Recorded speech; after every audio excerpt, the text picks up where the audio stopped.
FIM mengumumkan sejumlah perubahan pada regulasi MotoGP 2025 awal pekan ini, yang mulai berlaku sejak 29 April. Perubahan yang paling menonjol mencakup penambahan hari tes khusus bagi pembalap yang kembali dari cedera serta penjelasan prosedur car restart yang dipicu oleh kekacauan baru-baru ini di Austin. Selain perubahan regulasi, FIM juga mengumumkan kesepakatan terkait pengujian motor prototipe yang sedang dikembangkan para pabrikan untuk musim 2027. Perombakan teknis besar-besaran direncanakan untuk MotoGP 2027, termasuk penggunaan mesin 850cc, pengurangan fitur aerodinamika, dan penyederhanaan perangkat pengatur ketinggian motor. Meskipun beberapa pabrikan telah mencatat kemajuan signifikan pada prototipe awal untuk motor 2027, mereka sepakat dalam pertemuan pada akhir pekan Grand Prix Spanyol bahwa pengujian motor spesifikasi 2027 tidak diperbolehkan di lintasan hingga musim 2025 berakhir. Menurut FIM, para pabrikan setuju untuk tidak menguji motor dengan spesifikasi 2027 selama musim 2025. Dan pengujian baru akan diizinkan mulai 17 November 2025, sehari setelah musim 2025 ditutup di Valencia. Tes pramusim 2026 sendiri dijadwalkan di sirkuit yang sama pada 18 November.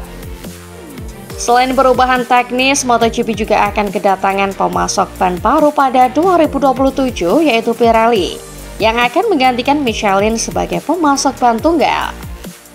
Pengujian Pirelli tidak terpengaruh oleh aturan baru ini. Pabrikan asal Italia ini akan menggelar tes awal untuk ban kelas Premier pada musim ini.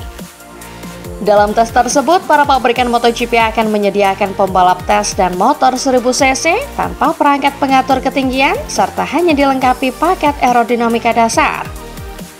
Tes yang sepenuhnya didanai oleh Pirelli ini direncanakan berlangsung di sirkuit Aragon pada tanggal yang belum ditentukan, namun akan digelar setelah Grand Prix Aragon pada 8 Juni.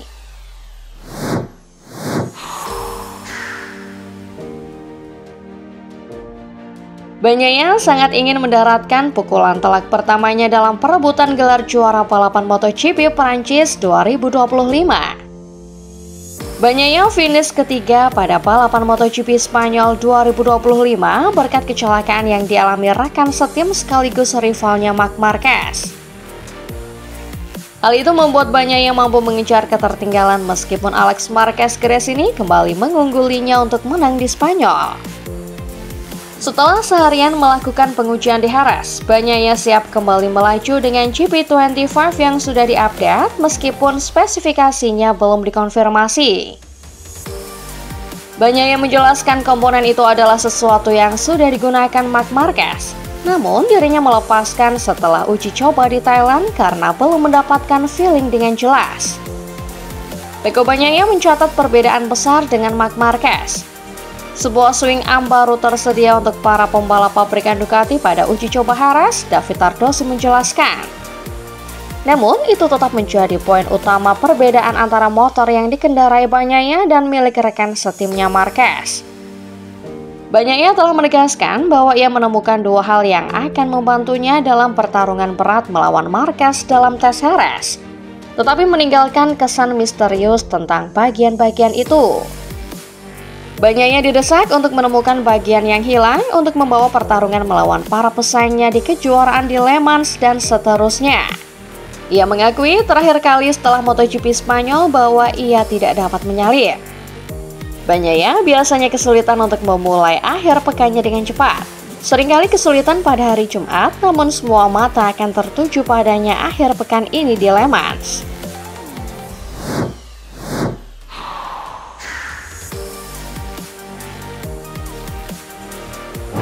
Performa impresif Alex Marquez sepanjang MotoGP 2025 mengundang perhatian.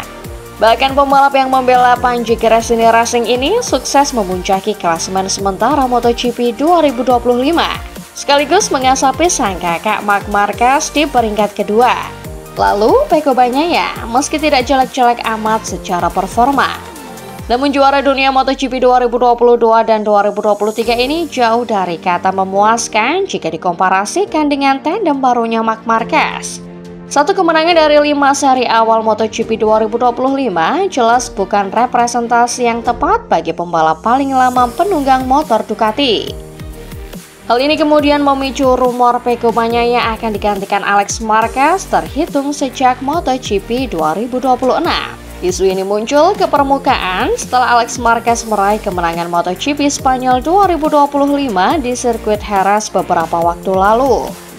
Konsistensi dan keandalan Alex Marquez bersama tim Gres ini menciptakan riak-riak bahwa dirinya layak menggeser Pecco Bagnaia untuk menjadi rekan setim Marc Marquez di Ducati pada MotoGP 2027. Suzy Perry dari TNT Sport sempat bertanya tentang hal tersebut.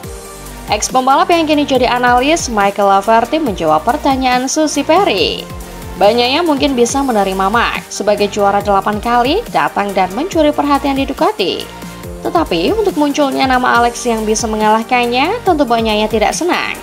Ya, untuk saat ini kursi Pecco Bagnaia di tim Ducati memang masih aman.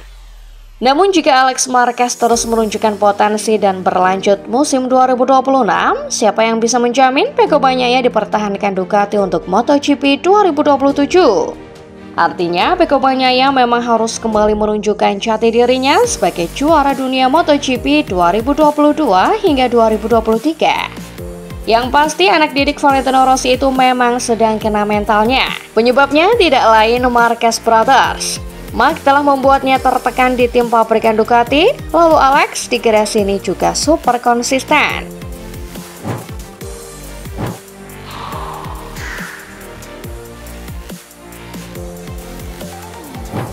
Johann Zarco menjadi pembalap tercepat dan acuan utama Honda di awal kejuaraan dunia MotoGP 2025. Pembalap LCR asal Prancis itu yang saat ini berada di posisi ke-6 klasemen merasa puas dengan kemajuan RC Tuan Trivi dan dengan performanya sendiri yang bahkan melampaui ekspektasi awalnya. Meskipun ia mengakui kesulitan untuk mencoba meniru apa yang dicapai Marc Marquez dengan motor Jepang itu di masa lalu. Dalam wawancara baru-baru ini di podcast La Honda, Zarco menyoroti peningkatan utama motor tahun ini dibandingkan dengan model 2024. Motornya semakin lebih mudah dikendarai dibandingkan tahun lalu, di mana motornya kesulitan untuk menikung. Mesinnya agak aneh dan banyak mengalami selip. Motor terbaru Honda kini lebih meyakinkan. Meskipun masih kekurangan top speed, manajemen mesin jauh lebih baik dibandingkan versi sebelumnya. Dengan segala kemajuan ini memungkinkan Honda untuk bersaing dengan posisi teratas dalam beberapa balapan yang telah meningkatkan moral pembalap. Semakin yakin kedepannya lebih baik dan mendekati zona podium. Pembalap yang awalnya hanya menargetkan masuk 10 besar, kini bisa meningkatkan fokusnya untuk bertarung di barisan depan atau mendekati podium di beberapa kesempatan. Tak pelak, performanya yang kuat mengundang perbandingan dengan mantan pembalap terbaik Honda di masa lalu, Marc Marquez. Zarco yang menganalisis telemetri pembalap dengan nomor 93 itu memuji bakatnya. Zarco mengakui sulitnya meniru Marc Marquez karena ia pembalap yang sangat ekstrim, terutama menyoroti kecepatannya di tikungan kiri. Namun ia mengakui bahwa ada hal-hal yang luput dari pemahamannya. Sulit untuk dipahami bagaimana Marc melakukan hal yang tidak mungkin atau sulit dilakukan pembalap lain. Melihat performanya saat ini, Johann Zarco merasa dihargai dan didukung oleh HRC. Dia menyatakan bahwa ia menerima dukungan yang sama seperti pembalap pabrikan berkat kontraknya dan hubungan baik Lucio Casinello dengan manajemen Jepang. Zarco sepenuhnya mempercayai proses pengembangan Honda saat ini, yang melibatkan tes radar berpengalaman seperti Alex Espargaro. Meskipun ia lebih suka tidak terlalu terlibat dalam detail teknis selama akhir pekan balapan.